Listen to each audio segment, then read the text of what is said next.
काठी ये तो भगवान ने दिया। अपने हाथ में जो चीज है, सबसे बड़ी बात, जो शरीर स्वास्थ्य कद काठी रंग रूप की बात कही जाती है, वो शरीर से स्वस्थ हो।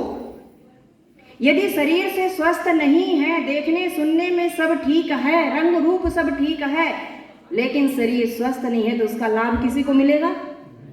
नहीं मिल सकता है। शारीरिक दृष्टि से स्वस्थ होना, मानसिक दृष्टि से स्वस्थ होना। अब स्वस्थ कैसे रहेंगे?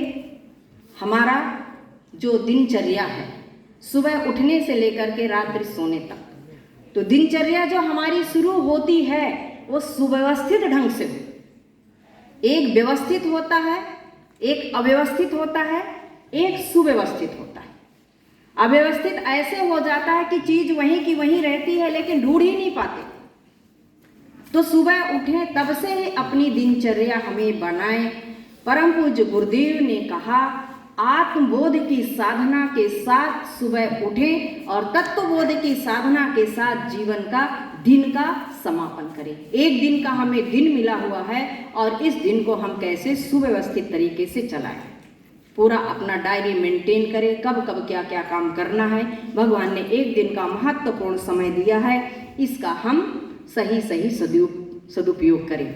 तो हमारी दिनचर्या सुव्यवस्थित होनी चाहिए, रंग रूप सकल सूरत से नहीं। जो आपको कद काठी की बात बताया, अष्टावक्र जी का नाम आप सब लोगों ने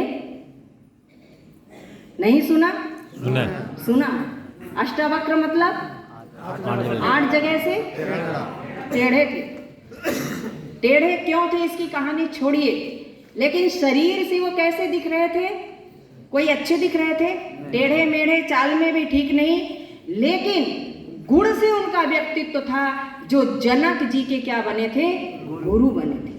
और जनक की सभा में भी उन सब लोगों को लताड़े थे जो अपने को ज्ञानी कहते थे। उनका व्यक्तित्व से ही उनकी पहचान है।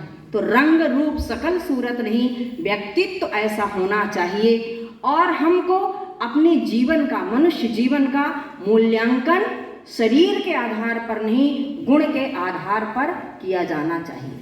सुकरात जी शरीर से कोई अच्छे नहीं थे, देखने में सुंदर नहीं थे, लेकिन वो दार्शनिक बहुत बड़े बने हुए थे। तो व्यक्ति का व्यक्तित्व है वह ज्ञान से, गुण से ही महान बनता है, श्रेष्ठ बनता है, जीवन संवरता है। अगली बात क्या है? सभी की बॉडी लैंग्वेज होती है कि नहीं होती? उससे भी पता चल जाता है उसके हाव भाव, क्या कहना चाहता है, क्या करना चाहता है। गूंगे बहरे लोग बिना कुछ बोले बता देते हैं कि नहीं बता देते? ऐसे लोगों के हाव भाव से भी उसके व्यक्तित्व का स्वरूप सामने झलक करके आता है।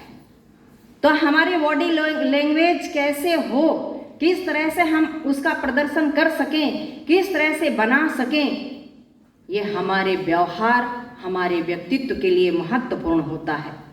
वास्तव में देखें तो हमारा व्यवहार, मनुष्य का जो व्यवहार है उसकी असली कसौटी उसके व्यवहार पर ही है, और उसके व्यवहार से ही उसका व्यक्तित्व बनता है।